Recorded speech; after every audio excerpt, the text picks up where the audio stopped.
Hi, welcome. Thank you for joining us. I'm Emily Mann at INCLUDEnyc, which is a New York City organization that works with families that have children and young people with disabilities.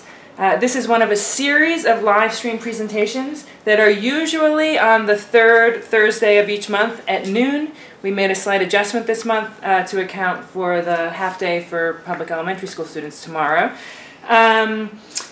Today's topic is how to talk to your child about bullying. We will keep this conversation to 60 minutes. You will notice a chat box on your screen. If you have any questions, you can feel free to chat into us and we'll do our best to answer them. If you haven't already received the electronic packet, if you scroll down to the bottom of your screen, you'll be able to download it now. You should see the link there. We're fortunate today to have two incredible guests with us. Amy Weber is a clinical social worker specializing in work with children and their parents. She has a private practice in Brooklyn and is co-founder of Speak, Learn, and Play, which is a collective of therapists providing speech, occupational, physical therapy, play therapy, social skills groups, and camps. Yes. And we also have Jed Lippert, who is the Dean of Children's Programs and head of the School for Children at the Bank Street College of Education. Prior to coming to New York, he led a K-12 school community in Boston through the adoption of a restorative justice framework for building positive school culture. Thank you both for being here. Thanks for having us.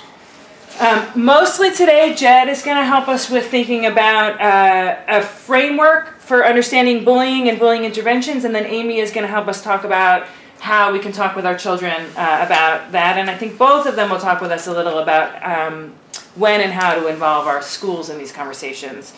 And when we say our children with disabilities, we are talking about learning disabilities, developmental disabilities like autism and others. We're talking about intellectual disabilities, physical disabilities, processing issues, a whole range of things. And when we say children, for the most part today, we're emphasizing school-age children from about 4 to 12. Although, of course, if you have questions about other age groups, stick around, chat them in. We'll do our best to get to them. Okay, Jed, let's start, if we may, by agreeing on some sort of fundamental definition of what bullying is. Sure. So there are really three criteria for bullying, and it involves targeted actions, words, behaviors towards an individual or group of individuals, so very specifically targeted. That's one. Two is that it's ongoing and repeated. It's not a one-time incident. It happens over time. And third, and perhaps most nuanced, is that it involves a power differential. So the perpetrator has some form of power over the individual or the victim who's being targeted. And can you talk to us a little bit about the scope of the problem, locally, nationally?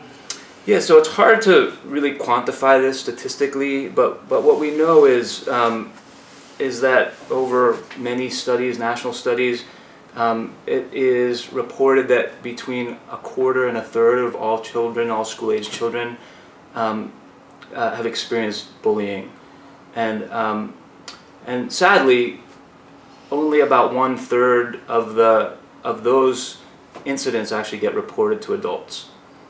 To adults at all? To adults to their at all. parents, to their teachers, to Correct. anyone. And what can you say about the scope of the problem specifically for students with disabilities? How is that different? Yeah, again, given the latter fact that I just shared, it's not always easy to decipher that, but what we believe is that children with disabilities are 2 to 3 times more likely to be bullied than children who are not experiencing disability. And this is really for either of you, and this might seem kind of self-evident, but to what might we attribute that greater incidence of involvement for students with disabilities? I think our kids with disabilities can have a hard time reading social cues. They can be feeling a little bit lonely and be looking for any kind of warm body to be friends with.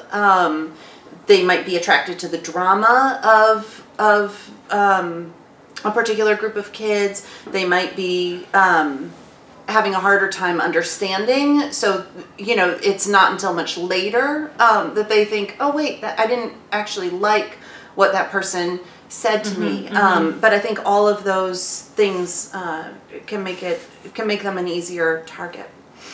Okay, we're definitely going to come back to that in a little bit. Jed, what can you tell us about what sort of the historical and traditional approaches to dealing with bullying and responding to bullying have been, and how successful have those been?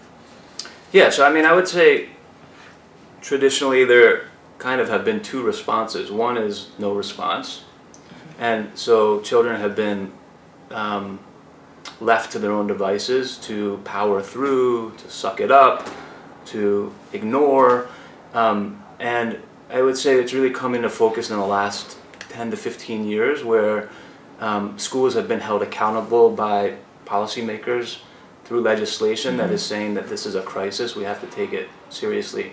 So you know, the first response has really been no response, and the second has traditionally been really punitive. So not coming from an educative stance, but really how do we shame and blame folks who are engaging in bullying behavior to try to stop, and what we know is that doesn't work actually. So if the goal of any intervention is changed behavior, simply punishing and excluding hasn't had the traction that we would desire. And so if we want to think about what some more effective approaches to bullying are that maybe take into account the needs of everybody involved on all possible sides. So I understand you have a bit of a framework to offer us for how we might look at that. Yeah, I mean, I think what we're trying to do just in general is encourage and teach pro-social behaviors. And by that, what I mean is equipping children and actually adults with the skills and the confidence and the knowledge to do right by other people, but to use their influence for good rather than for negative effects. So at Bank Street, which is where I currently work, we have 3-year-olds, and we start using a framework that's basically a quadrant, and in any social situation that involves conflict, there's really 4 roles that can be assumed. One is the mistake maker, which is a concept that even a 3-year-old can understand. The second is the ouch feeler. You know, in grown-up language, that's the person, the victim, the target, whatever we want to say. And then there's 2 other roles that are really significant, which are the bystander, if it's an interaction that involves more than 2 people who are present but have a choice as to whether or not or how to engage. And then the fourth, which we're really trying to encourage and teach, is the upstander, which is the person who actually helps. So we use that framework not only as a reactive tool when something goes wrong, but as a way of building social and emotional competency across the board. And then I would just say that it is very aligned, you mentioned in the introduction, with a movement away from some of the traditional approaches that I just mentioned towards a restorative framework, which is really about attending to the culture of an organization, an institution, a family. Exactly. So that there's facility and knowledge that precedes the problem, and so, you know, happy to talk a little bit more about how those 2 things align.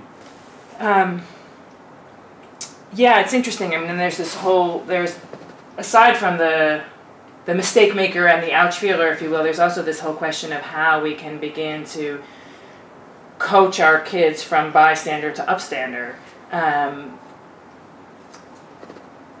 I think we'll come to that. So I want to ask a few more questions to clarify this a little bit further. One of the first questions that parents asked me as I was kind of preparing for this conversation and asking around about what questions people had is what's the difference between bullying and teasing? I mean, where's that line? Yeah, so just to go back to the criteria that I explained about bullying, it needs to be targeted, needs to be ongoing, and it needs to involve a power differential. So in many ways, you can think of teasing as a potential gateway drug to bullying, but it's not necessarily bullying. You know, so a conflict in the playground around who gets to be on the swing, which might result in hurt feelings. If it happens once and it's friends, and you know, not to minimize that it creates big feelings, but it doesn't necessarily constitute bullying. So I think really what we need to do is probe beneath when a child says that somebody's bullying them or teasing them, to really understand what the social circumstances are around that, who's involved, how many times has it happened, but we do need to pay attention to teasing behaviors. There's a person in Massachusetts named Elizabeth Englander, and she talks about this sort of 9-second intervention strategy, and it really does put the onus on adult people, and actually children as well, to in the first 2 or 3 seconds notice that something is going on. So really honing our lens to make sure that we're paying attention to any behavior that might be hurtful, could be teasing, and then in the second 6 or 7 seconds to do something, to say something. So, and not to put the burden on the child that's been who's been hurt, but to say, you know, it makes me uncomfortable for you to say that, and I need you to stop. I'm not okay with what you just did, or with what just happened. And so that's the way to sort of mitigate the teasing from escalating into larger behaviors. And that's, you're saying, in the first few seconds after we might witness some brief exchange, that really flies in the face of some of the advice that we've gotten as parents over the years, that like when small things happen, you can maybe just ignore them, or you know, just don't feed into it, just let it go, don't. But you're saying no, we should really respond. I mean, look, we all live in a world that involves social dynamics, and part of the restorative framework is that we want to be proactive. We want to prevent, and children need to learn that when the moves that they make, when the words that they say, when the actions that they embark upon aren't welcome by other people, that's a problem. And the reason I mention that is that if they go unchecked, what starts out as teasing can very well escalate into bullying, which we know is a serious problem. I mean, we're not talking about this as an abstraction, but you know, for vulnerable children, this is a life or death situation. It can get to the point, as we know, in New York City, I mean, this very school year. Absolutely. Right? Now, you're talking about kind of how we might respond to a situation if we're actually present on the playground, or you know, wherever something might occur. Amy, can you share with us some thoughts about how we might be talking to our kids at home when we're, you know, not seeing this happen? They come home on the school bus, or we pick them up from after school, or you know, whatever it is. These conversations to help us be more aware of if there might be teasing going on, and you know, just how to kind of be in the know about our kids when they're away from us for so many hours of the day. Yeah, I think the most important thing is opening up a dialogue, right? And you can't just say, how was your day, and accept fine or great or lousy, you know, kind of one-word answers. I think we have to get better at asking more specific questions that can open different doors. Who did you play with at recess? Who did you sit with at lunch today? What was the best part of your day? What was the worst part of your day? Asking those kinds of open-ended questions opens a lot of doors for kids to say, you know, oh, I was by myself at recess today. And then you can ask more questions about that. But I think about being curious is the most important thing, and not just, how was your day? Great, my day was good too, and we're gonna just leave it there. Can either of you guys add to that a little bit more in terms of like the kinds of questions we can be asking at home? Are there kinds of questions you recommend we don't ask, or that are the wrong kinds of questions, or maybe not? I mean, I agree that the key is to probe for specificity. And at Bank Street, one of the things that our faculty does is every Friday they send home a weekly memo to parents. And it's really helpful when the school provides parents with some prompts. So, you know, instead of, so it gives an in for parents to say, you know, tell me about the walking tour you did in the neighborhood where you looked at the different ways in which people litter in the streets. And so I think that one of the things that parents can do beyond the great questions that Amy just mentioned is work with schools to see if, I mean, it really takes our teachers, I don't want to speak for them, but you know, somewhere between 5 and 15 minutes on Friday afternoon to just create a list of bulleted things of, ask your child about this, which again opens up dialogue, and what we want is our kids to feel comfortable talking to us, and not feel like they're alone. And so the other thing I would mention to this point is, you know, it's very empowering for children to know that they're not alone if they're feeling some of these things. So some of the statistics that we shared at the outset, and I think to normalize that it's not you, you haven't done anything wrong, that we have a bullying problem as a society. Lots of kids get bullied, and I think that information also can, when there's a foundation of trust and dialogue that exists already, when things get hard, can be helpful in parents sort of mining their children for more information. So,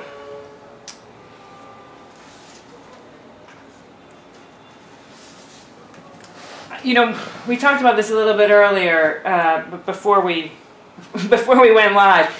You know, there's a lot of stuff floating around on social media just recently, specifically related to bullying. There's that Burger King bullying ad. There's this other thing that I just saw circulating on Facebook last week about this guy talking about saying that we should be teaching kids just to kind of disempower the bullies by not being bothered by it, by, you know, like instead of you know, telling them how upset we are, like you talked about in the 9-second intervention, that we should just, you know, be coaching kids to just kind of say like, oh, I'm ugly, okay, you know, or whatever, yeah, sure, yeah, we've established that, no problem, take care, you know. What are your thoughts about those kinds of reactions, that kind of coaching? I'm thinking about the kids that I know, and they would have a very hard time doing it. It's asking them to put aside how they're feeling, which is really hard for them. It's asking them to have a lot of impulse control to be able to walk away, to kind of say, yeah, okay, you got it, see ya. It's asking them to have coping skills that they won't necessarily have, that adults don't always have. So the thing that I like about Jed's approach, or the 9-second approach, is that it gives a model for the child to, like, you're hurting my feelings, and I'm going to ask you to stop. It models something for the child who's the ouch feeler. It models something for the child who's the mistake maker, in a way that I think the other approach doesn't really. Yeah, I mean, just to texture your question a little bit more, because I've seen that as well. It's happening in a very safe and inauthentic environment. So there's a professor who seems to be teaching a group of graduate students around social emotional issues, and whereas I appreciate the spirit, which is that bullies tend to feed on vulnerability. So what this person is trying to do is say, okay, the best thing we can do is to disarm them by not exposing our vulnerability. so they're in like an improv environment. If the situation is not real, And they're not actually feeling vulnerable. and they're not feeling vulnerable, and so the to ask a child, any child, let alone a child with a disability who like Amy just said, doesn't necessarily perceive social cues. There's such a, I mean, it's hard to respond in the moment. It's hard for adults, and so I think it's an interesting concept, but I really do believe that that it's the responsibility of the collective and not the individual to run interference when possible. And the collective meaning the adults around, the parents, the teachers, the children themselves. The children themselves. Can you talk a little bit about that, about the children themselves and this sort of difference between bystander and upstander? Yeah, I mean, what we want kids to do is to open their eyes to injustice in any form, right? So whether it has to do with race or gender or socioeconomic status or sexual orientation or one's ability is to really, I mean, it's related to empathy, right? Which is sometimes happens by osmosis, but can also be taught through very deliberate curricular and instructional interventions. But yeah, and part of it too is really deliberate conversations among the adults about what constitutes teaching and learning. I think oftentimes teachers feel so pressured to get through the curriculum or to prepare kids for the test that they don't seize the teachable moments. And one of the things that I didn't mention but should have, and it's in the handout, is that in this 9-second approach, that bothers me should be done publicly. It should be done in front of the class wherever possible, because when kids realize that adults care, they know that they are being held. And in the hierarchy of needs, one's safety is at the very base of the pyramid. Without that, so I would say that from a parenting perspective, and I have 2 children of my own in my school, I think the most important thing that we can do is ensure that every kid has at least one adult person in the school who has their back. And parents out there who are listening to this, I would really encourage you to work with your schools to figure out who that person is for your child. And you can ask that, like, who is my kid's person here? Who can he go to when things are good, when things are hard? And that should be number 1 priority entering into any school year. And you think it's reasonable for a public school parent to expect that there is an adult looking out for their vulnerable child at school? Isn't that a sad question? It is a sad question. It is a sad question. Yes, I do. I mean, yes. I mean, and not to diminish the complexity of the jobs of teachers and the volume and the pace and the, but yes. Right. I mean, that's why we're educators. That's what we are here for. And yeah, I mean. And I think we can accept, we all have the child's back. Oh, we're all advocates for the child. I think the child needs to know who the one person is, because they often have a hard time negotiating a lot of different relationships. So who is the one consistent person who's there every day that I can check in with, and who's going to check in with me? Right. Well, and I mean, the one advantage in this respect that students with disabilities have is that they do often have more people available to them. There's, maybe speech therapists and OTs and, school counselors. There's potentially a wider range of people. There's potentially more adults in their classroom. I mean, one of the real benefits, I think, to having more adults in a classroom is that there's just a better chance in any given school year that kid is going to have an adult that they connect with in their classroom almost every day.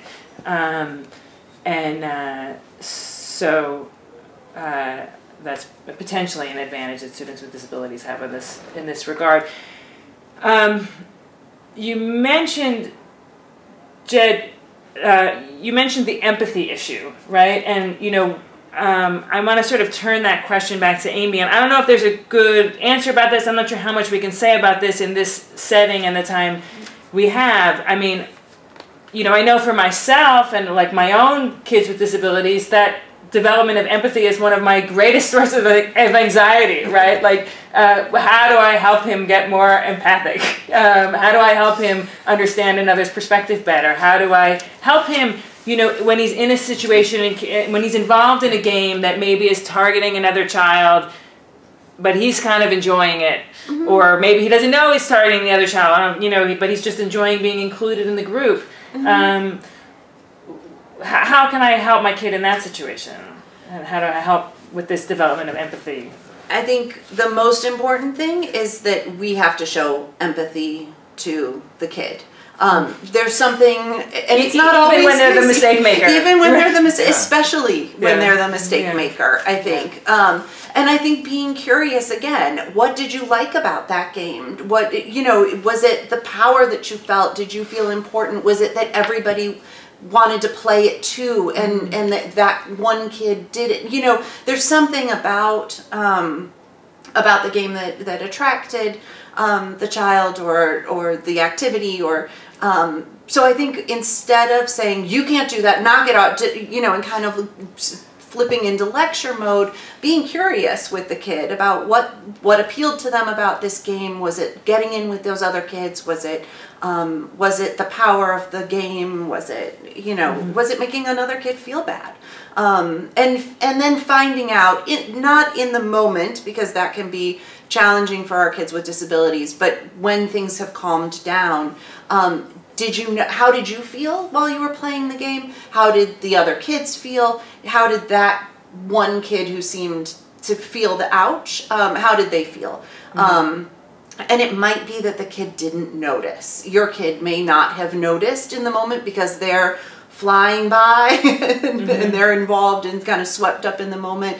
But then that kind of gives you more information about how can we help him slow down a little bit in the moment of a exciting game. So I think being curious and empathic is the most important place to start. And I would just, I think you made a really good point, which is it's important to strike while the iron is cold. And I find that kids are more available to process their feelings when they're not on the spot. And so taking a walk with your kid on a happy day and you know, very skillfully interweaving some of those questions, not because it feels so that intimidates me as a parent when you say skillfully, because okay, so we all make mistakes. This is not you know, there's no script, but I mean, what I would say is I could also bring it back to the framework that I talked about at the beginning, which is, you know, what we do curricularly at Bank Street is as part of our teaching of empathy, as part of our social and emotional skill development, we generate scenarios that are hypothetical, but come from very familiar real life situations that children experience. That's what they go through. There's going to be conflict. There are going to be hurt feelings. And then we ask kids to think about these different perspectives, the outfielder, the mistake maker, the bystander and the upstander. And, you know, talk is action. You know, especially right now, you know, it's a revolutionary act to, you know, to tell the truth. And so to be able to sit with kids when there's not conflict or crisis and work through scenarios, there's a muscle there that when things do happen, it doesn't feel like we're just reacting or that we're having to navigate through it without any safety net, without a life preserver. So we're talking now a lot about sort of bystander, upstander, and mistake maker. Let's go back a little bit to the ouch feeler, and I know you mentioned the playground and the swings earlier. Let's talk a little bit about recess which is an incredibly painful time for many kids, for 1 year or 2 years or 5 years, depending on the kid. But for many kids, at some point, it's a very painful time. What advice can you offer us about recess? When I have seen kids the most successful at recess is when there is some structure and a lot of supervision in place. Kids can't just be left to their own devices to sort of run around and figure out conflicts and rules and you're grimacing. Keep going. Go ahead. I have a question for you, but I want to hear what you recommend, and then I have a question. I have seen, the way I've seen it be most successful is when there are a lot of adults present and available, especially for kids with disabilities, so that there is somebody, if they don't have the impulse control or the moment to say, wait, I need help, and now I've got to go find an adult who's going to help me, that there's an adult fairly close by that's kind of checking in, keeping an eye on the rules of the game, keeping an eye on making sure things are fair, keeping an eye on making sure nobody's being excluded. And some schools have had a lot of success offering alternatives to recess. They offer classes or clubs things like that give kids an opportunity to kind of opt out and say, this isn't for me, and I know that this chaos is too much for me. I'm going to go find something where I can connect with peers in a different way. And they've had a lot of success that way. So that all sounds great.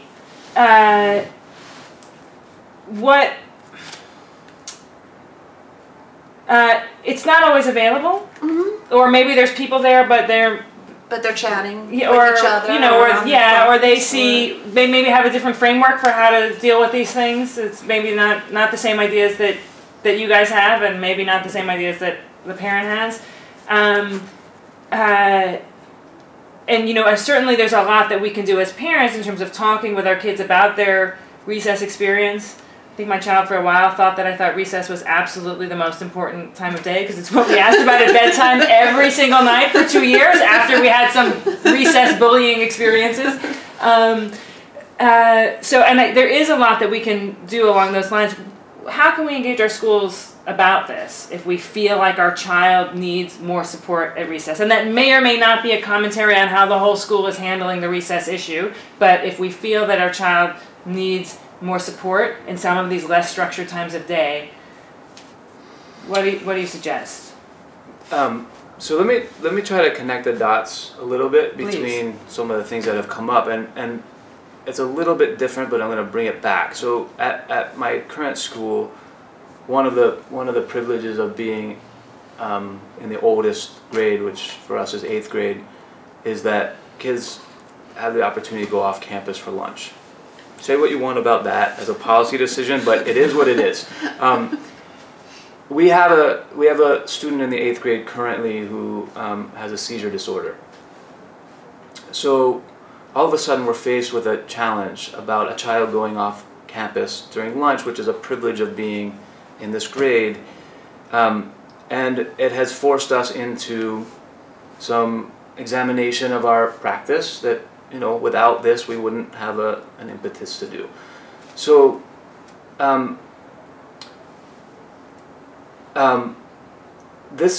so to connect to the empathy piece, what we've done is establish a buddy system, and had, when this child chooses to go off campus for lunch, there's a person. It's not always the same person, because that can become taxing, and we've given a school provided cell phone, because our kids aren't allowed to use their cell phones during the school day, in the event that something were to happen. So we've made an accommodation for a child who has a disability, and it involves children. So we're teaching empathy at the same time. They have a role in making this environment work for this. For everybody, classmate. not just for them. It's very easy to go to do your own thing, but actually that there's a collective responsibility for everybody.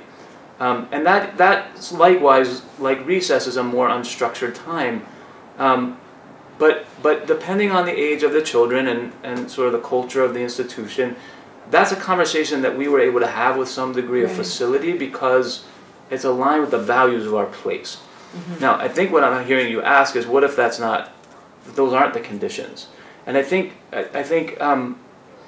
well, I will say though, what you're saying is an interesting idea. I mean, because a lot of times what happens for us, you know, I mean, my children are in public school. As public school parents, there's often just the issue of the lack of staffing or the, you know, skill level and expertise of the staffing at those less structured times of day. But what you're saying is interesting, that there's the potential that even people who are not present at that time of day could be part of creating the solution among a group of students or among a group of students and one staff person. Yeah, so without it being patronizing, the question is, could there be a buddy system at recess? We've talked a lot about the presence of adults. We've talked a lot about supervision. But in a healthy community, you know, children far outnumber adults in schools. And what we're doing is building capacity across all people to take care of every person. And so, you know, and again, I want to emphasize that it shouldn't be the same kid every day. That's too much to put on a child. Right. But to maybe work with your child's person in school, ideally that's the teacher. And if the teacher isn't responsive or doesn't seem to have the skills, then it's important to escalate it. You know, I think tone and tact matter here in terms of how schools respond to parent engagement and advocacy. If it comes from a very adversarial stance out of the gate, it's not going to promote what we're trying to do here. And so we have to check our own behaviors as well. Right. Do you have any sample scripts for us about how, you know, I don't mean scripts, but, you know, statements for how we might go to our schools about something like that is less likely to feel adversarial, but also maybe yield some results? I mean, obviously, it all, you know. Yeah, I mean, every environment is different. I think, look, generally it's my belief that people speak up or complain because they care. Right? So as a school leader, it's my job to mine the complaint for the underlying commitment. And so if we can start with the commitment and try to figure out if there's a shared commitment, which usually there is, which is we want children to be safe, happy, and learning. Pretty simple, but pretty profound. Then the question is, okay, so what are our respective roles in making sure that that happens? As opposed to, you're not doing anything, my kid is being, you know, if you come out of the gate like that, there's a human response which feels defensive. Right. And so part of this is what I think what you said earlier is you know, the children are watching us as adults. And so the moves we make really affect whatever it is that we're advocating for. Right. Not a script, but just a sort of a theoretical underpinning. Yeah. So I mean, think about, you know, interest-based bargaining. Like right. what and are there's sort of a collaborative thing here. We all have ultimately the same goals. I don't think there is any school that wants kids to be miserable at recess or tortured in their classroom. Let's talk a little bit more again about maybe some of those kids who are feeling tortured in their classroom. So another story that came to me as I was asking around about, you know, what questions people had about how to talk to their kids is, you know, somebody talked to me about her daughter who is being persistently and maliciously teased in the classroom. You know, some, you know, saying that she smells, that she has no friends, being, you know, really sort of ostracized in the classroom. Definitely we as parents, I think, often struggle with when is this an issue between us and our kids, when is it a family issue, and when is it a school issue, or is it both? How do we move on both those tracks at the same time? You know, what can that mom do with her daughter at home? What should she be doing with the school? All of that. I think at home it's really important to validate her feelings. You know, that would really hurt my feelings. I'm so sorry that's happening to you. I think letting her know that you've heard her, that you understand it, you get it, and then I think the next step is, I mean, I would tell the kid, you know, we need to figure this out. And we're going to do that together. And that might involve telling the teacher and talking to the teacher. I would try to find out from the kid who's around. Is the teacher around when this is happening? Are there other kids around? You know, what else? What's the context? Is it happening just during recess, which is completely unstructured and nobody's really there? Or is it happening at her table in the classroom? So, you know, getting a little bit more information, and making it a we, that we're going to figure this out together, and then going to the teacher as a first step. And I think going with the attitude of, we've got a problem here, and how can we all solve this? Because obviously if this has been going on for such a long time, the child can't handle it on their own, and it's unclear if the teacher is aware or not. But if the teacher is not aware, they need to be made aware, and if they are aware, then we need to understand what is happening. And maybe something is happening in the classroom that we don't know about.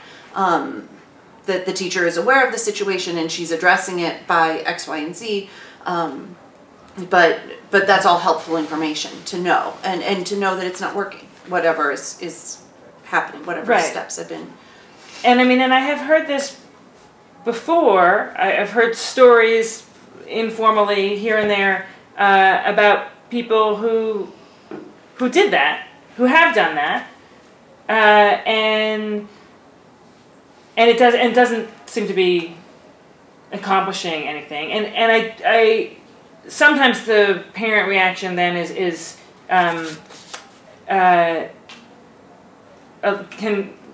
we as parents ourselves can get a little bit escalated about the situation. But let's say we've done that. We've taken that first step. We've talked to the teacher. The teacher says, oh, we're handling it, and this is what we're doing in the classroom. And it seems like it makes sense. I don't know, they're keeping them a little bit separated. They're supervising them closely. It's not exactly an intervention, but they're aware. But it's still going on. What can you advise us then about both what we say to our child at home and how we continue the conversation at home? This is really for either of you, jump in wherever. You know, what we say to our child at home and what's the next step at the school. Like, you say you're handling it, but you're not. What do I do next? Well, yeah. I would let the teacher know that the situation doesn't seem resolved, and what are the next steps. And if the teacher isn't willing to offer what the next steps are, then I'd go to the administration and bring it to that level. You know, you hate to kind of jump over people, but in this kind of a pervasive situation, you have to. And the teacher might be feeling in over her head and not be willing to admit that. But maybe bringing in some more people and some more ideas will help the situation. And what are we saying at home? I mean, what can we be doing with our child at home as they're going through this kind of chronic situation? I think continuing to empathize, letting the child know that you believe them, and letting them know that you know, I've spoken to the teacher, but it sounds like that didn't really work. So now we're going to take it to the next step. And I'm going to figure out what those next steps are. And it's okay to not know what it is. And it's okay for your child to know that you don't know, but that you're figuring it out. And that you're not letting it go, that you're not ignoring it. Because I think you're right. I think either parents get enraged, and then that can scare kids because they don't want to be the source of their child or their parents' rage, or they kind of withdraw and go, well, I don't know what to do. The teacher says she's handling it, so I'm going to just believe the teacher and not pursue it. But I think there's a happy medium there to be an advocate. So we have a question coming in via chat about research, if there's any research on classroom behavior management systems in bullying. So some of those stoplight color charts, and as well as things like token economies and incentives for, I guess we're meaning incentives for kindness, not just incentives for good behavior, but maybe we're talking about both. If you want to clarify your question any further, you can. But do you guys want to talk at all about either the research and or your views on these kinds of interventions to help with bullying? So there's a lot of mixed opinions about, and I think just to level set here, I think with the audience, I think some schools and some classrooms and some teachers use a color system, which is very public. So a child would be on red, yellow, or green, depending upon how their behavior has been in a particular day. And so, you know, it's a way of signaling where a child's temperature is. It's not something that I believe is an effective strategy. I don't believe in public shaming or ridicule, and I also think that it's our job to try to move from extrinsic rewards and incentives around behavior to more intrinsic. But each school has its own culture. Each school has its own set of challenges. I mean, my general belief is that lockstep systems of discipline don't work. So let me explain a little bit more what I mean by that. So in education, we talk a lot about differentiated instruction. And the idea is that different children have different needs, and therefore there's not a one-size-fits-all approach to how to meet their needs as learners. And I think what the restorative framework does is acknowledge that similarly, in the space of school culture, discipline, whatever we want to call it, that different children have different meaning-making systems and different ways of responding. I'll give you an example I have twin boys. So, you know, they've been brought up in the same home, same environment. I think a more effective approach is to be very clear about what the values are. What are the non-negotiables in terms of what you stand for as a class? It's always better when children are part of identifying those. But in my family, and probably most other people's families, we have a non-negotiable that you're going to walk across the street safely. Okay? Basic. But when my children were 4 years old, one of them needed to hold my hand, because if a butterfly were to fly into the middle of the street, he would have run in front of a bus. So he had a scaffold, a support of holding my hand, that his brother, who's a little bit more of a rule follower, is not going to venture out into the middle of the street. And when the light turns green or white, he would walk across without fear, so he doesn't have to hold our hand. In the swimming pool, it's flipped. The one who would follow the butterfly is very safe. The other one would like dive for a dive toy and not come up. So we had to watch him differently. The general rule is be safe. Like take safety. But you know, at the view of an outsider, it might look like I have different rules for the kids, and that I have different standards and different expectations. So in general, I feel like using systems that normalize one thing when kids are all very different aren't as effective as really trying to individualize and try to get to know each child. It's a roundabout way of addressing the question. Right. Amy, do you have anything to add either to that or specifically to the issue of color charts or classroom economies?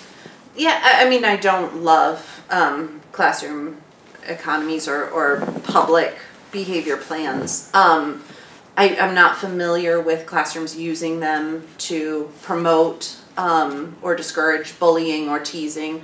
I mean, nobody would promote that, but promoting kindness.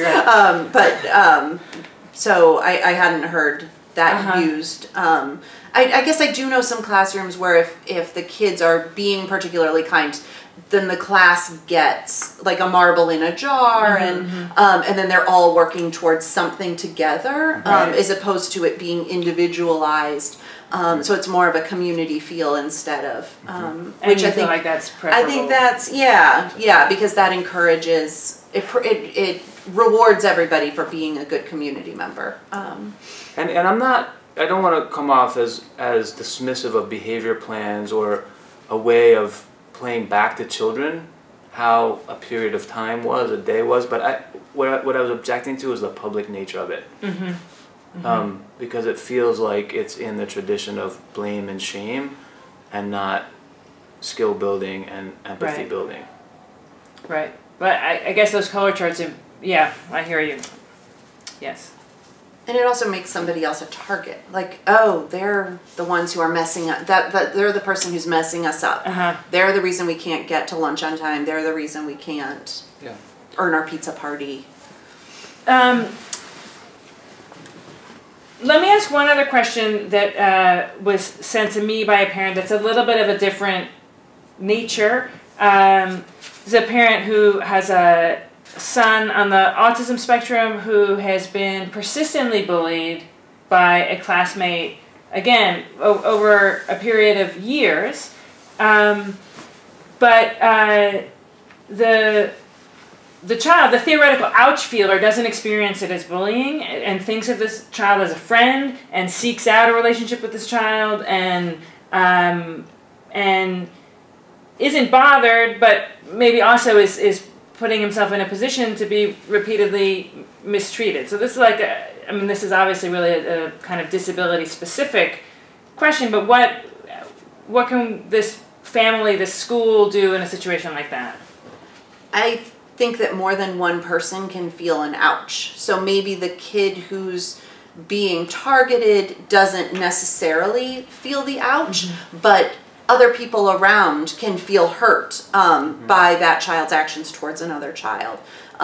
So I think if the parent is feeling hurt, they can say, hey, that's hurting my feelings. I don't like it when you talk to other people that way. I think the kids around can be taught to kind of stand up as well, and teachers can be addressing it. But again, I think that kind of goes back to trying to find a caring kid who, because you can't just say stay away from that particular kid without replacing with somebody else, so I can't go near that kid. Who can I hang out with? Who's my friend?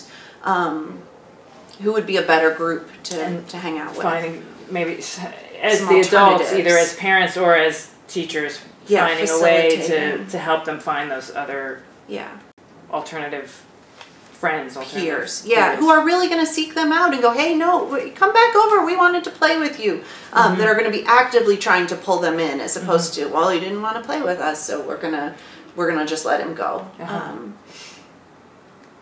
I think it's important to acknowledge that 49 out of 50 states have anti-bullying legislation, and here in New York City, the chancellor just recently released a more stringent set of interventions, and the department is investing a lot of money around this. And I think it's a time where, with the light shined on it, in light of what's going on in the world, with the abuses of power and just so many incidents of violence towards people in all different forms and fashions, that I think parents right now can leverage that interest and toxicity. One of the initiatives that's coming out of the chancellor's decision is a parent portal to report bullying, which is supposed to streamline the process in a more efficient manner. And I just feel like schools have an obligation to do an investigation if there's an allegation of bullying. And I know Massachusetts is a lot better because I was there for 21 years, but we had 10 days to conduct a full investigation and to get back to parents about the findings. And it wasn't always, a definitive yes, no, but the key is dialogue. So I just think in this moment where our world is sensitized to these issues, parents actually have an opening. There's hope here. And the fact that the Department of Education in New York City is, and actually one of the things that's celebrated is that there's a number of schools where there have been really high incidents of bullying that are now moving towards a restorative justice approach. They're hiring restorative practices coordinators to help really shift this from, the bullies, the perpetrators are kids too. Mm-hmm. So the empathy has to extend to them. Right. Nobody wants to be mean or bad. So if we can really try to figure out what are the underlying conditions, both in that child's life, but also within the culture of the organization that is enabling those things to happen, then I feel like there's more possibility than just to try to outcast that person and. Yeah, you raised this this issue of this notion out there that kids who bully others are mistreated at home, and there's some, I think, anxiety for parents around that as well. Yeah, I mean, I didn't say that. No, but I feel like you sort of alluded to this idea that we need to have a more, well, you said something about the circumstances in their lives, or there's a variety of circumstances that can lead to it. But I think as parents, if we are aware of our kid perhaps behaving unkindly towards others at school, there's this anxiety that comes for us too about, like, what does that reveal about me or our home life, or what are people going to think it reveals about us and our home life. I'm mindful of the time. I know we do have also another question. I want to mention too that there were 3 other either webinars or live streams in this series about bullying, and some of them do deal more specifically with the legal rights of families in bullying situations, and we definitely will have figure out a way to get access to those videos for folks and webinars for folks that talk more about the steps for reporting and your rights. But we have a question about a specific program called Second Step to implement in a pre-K to 8th grade school as an anti-bullying. Is that something that you're I'm familiar with the program. The schools that I've worked in have been more, have used responsive classroom, which is similar to Second Step. And the idea is really to lay the social and emotional foundation. So, for example, in responsive classroom, children enter the day and have a morning meeting before it's just sitting down, and it's a chance to, like, connect as a human being. And over time, as children get older and become more comfortable, they start owning the morning meeting and can bring a prompt or bring an activity. But it's really about honoring childhood and humanity in a way that in the current stress-filled culture of schools is often ignored. And Second Step is similar to that. So I'm a big fan of these programs because what it does is create a regimen that allows for human connectivity in a way that the pace of schools doesn't always allow for. And it forces some discipline around that. And by discipline you mean some regular practice, right? Yeah, that's right. Yeah. So I think the themes, and we're going to try to wrap up now. I think the themes that we're sort of hearing is obviously that this is not, I mean, as we all know, this is not an issue that has some kind of a magic bullet answer. That this idea of kind of investigation and punishment is something that we know doesn't help, that there's sort of empathy for all required, and understanding that we all inhabit different roles at different times, and that there's some combination of ongoing conversations at home, giving our kids this vocabulary for talking about even minor conflicts, or maybe even things they might see in a TV show or a movie, to sort of employ this vocabulary in a way that makes it familiar and accessible, and teaching self-advocacy, and then engaging with the adults in our schools as our partners in this effort. Is there any major themes that you want to add that I'm missing there? I think that's it. Yeah, that was a really nice recap. Thanks. And don't beat yourself up. I mean, as parents, like, we all feel when our kids are hurting, and it's important to stay even and not, we've been talking a lot about this in relation to the number of crises in the world right now. It's not okay to project our stuff onto our kids. I would really want to emphasize that. They need to be held. It's okay to seek out support from other adults, but we shouldn't be working out our own vulnerabilities and feelings with our children who aren't equipped to process that. Thank you. I see that we had one question that I think we are not, do we have time to get to it, or we don't have time to get to it? We can maybe try to do a 30-second response. I feel like it's a big question, so it's hard. Of what can we do if the school denies or downplays bullying incidents or refuses to investigate and take measures? I mean, some of that I do think we can direct you to the Advocates for Children webinar that talks in more detail about your rights as a parent, but does anybody have a 20 seconds of suggestions about that? I think if you're not getting satisfaction from your school, then you take it up to the next level beyond your school. Everybody has a boss. So I would, you know, continue taking it up the ladder until you get somebody to listen to you. Okay. I want to thank everyone for joining us. Today, we're going to wrap up now. INCLUDEnyc Live is taking a break for the holidays in December, but our whole collection of archived episodes is available if you want to catch up, take a look, see what you missed. And we'll be back on January 18th with new guests and new topics, and we'll see you all then. Thanks so much for joining us.